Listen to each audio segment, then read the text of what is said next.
ইয়াত যেটো ইউচিচি আনা হৈছে এইটো আমি দেখা পাইছোঁ যে ইয়াত ট্ৰাইবেলসকলক এক্সক্লুড কৰা হৈছে। ট্ৰাইবেলক যদি এক্সক্লুড কৰা হৈছে তেনেহ'লে ইউনিফৰ্ম চিভিল কোড কেনেকৈ হ'ল?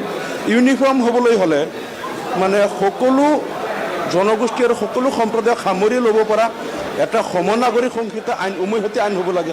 কিন্তু দেখা গ'ল ইয়াত ট্ৰাইবেলসকলক এক্সক্লুড কৰা হৈছে, তেনেহ'লে এইটো আল্টিমেটলি অসমত দুটা আইন হৈ গ'ল, ট্ৰাইবেলৰ বেলেগ আৰু বাকী জনগোষ্ঠীৰ বেলেগ।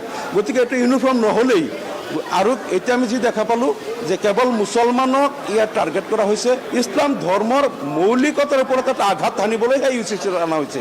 কিন্তু আজিৰ দিনত আমাৰ AUDF দলৰ স্পষ্ট স্থিতি যে আজিৰ দলত ইউচিচি আনাতকৈ অসমত URCৰ বেছি দৰকাৰ।